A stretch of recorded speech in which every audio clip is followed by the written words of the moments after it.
Hi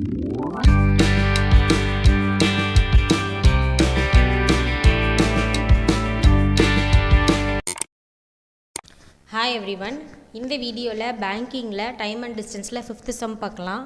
என்ன கொடுத்துருக்காங்க அப்படின்னா, a train traveling at 60 km per hour crosses a man in 6 seconds. What is the length of the train அப்படின்னு சொல்லி கேட்டிருக்காங்க. So ப்ரீவியஸாக சம் பார்த்தோம், அதை பேஸ் பண்ணி தான் இது வந்திருக்கு. ஈஸியாக பண்ணிடலாம். ஸ்பீட் ஈக்குவல் டு என்ன அப்படின்னா டிஸ்டன்ஸ் பை டைம். இங்கே எதோட ஸ்பீடு கொடுத்துருக்காங்க அப்படின்னு பாருங்கள்.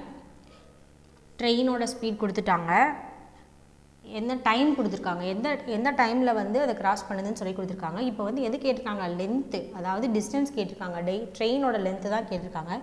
ஸோ ஸ்பீட் ஈக்குவல் டு என்ன வரும் அப்படின்னா எவ்வளோ இருக்குது, 60 km per hour. டிஸ்டன்ஸ் தான் கண்டுபிடிக்கணும், டைம் வந்து 6 seconds. நான் முன்னாடியே சொல்லியிருந்தேன், மேன்னா ஒரே ஒரு டிஸ்டன்ஸ் தான் வரும். ஸோ தேவையில்லாமல் எதுவும் நம்ம ஆட் பண்ண தேவையில்லை, ஈஸியாக பண்ணிடலாம். ஸோ அப்படியே சால்வ் பண்ணிங்கன்னா வந்துடும். 6 secondsல கொடுத்துருக்காங்க.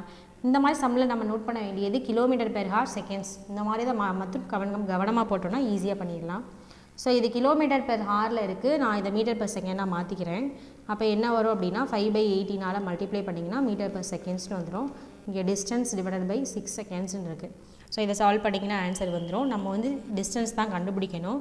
ஸோ நான் டிஸ்டன்ஸ் அப்படியே அந்த சைடே வச்சுக்கிறேன், மற்ற 6 இந்த சைடு கொண்டு வந்துடுறேன். இப்போ என்ன வரும் அப்படின்னா 60 × 5/18 × 6 வந்துடுமா.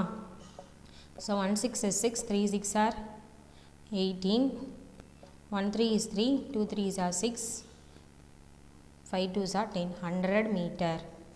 ஸோ ட்ரெயினோட லென்த் எவ்வளோ வந்துடும், அதாவது டிஸ்டன்ஸ் டிஸ்டன்ஸ்ன்றது எது அப்படின்னா ட்ரெயினோட லென்த்து.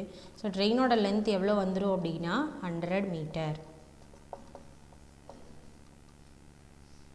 இது வந்து இந்த சம்மில் நல்லா பார்த்தீங்க அப்படின்னா மேன் வந்து ஓடலை, நடக்கலை, எதுவுமே பண்ணலை, மேனோட ஸ்பீடும் கொடுக்கல. சப்போஸ் வந்து மேனோட ஸ்பீட் கொடுத்துருந்தாங்க அப்படின்னா அவங்க எந்த டைரெக்ஷனில் போகிறாங்கன்னு பார்த்துட்டு இந்த இடத்துல அந்த ஸ்பீடை நம்ம ஆட் பண்ணணும், இல்லைனா சப்ட்ராக்ட் பண்ணணும்.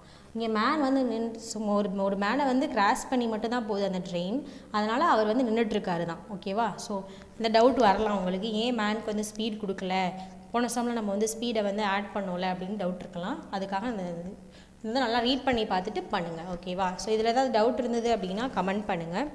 இந்த வீடியோ உங்களுக்கு பிடிச்சது அப்படின்னா லைக் பண்ணுங்கள், ஷேர் பண்ணுங்கள், மறக்காமல் சப்ஸ்கிரைப் பண்ணுங்கள். தேங்க்யூ.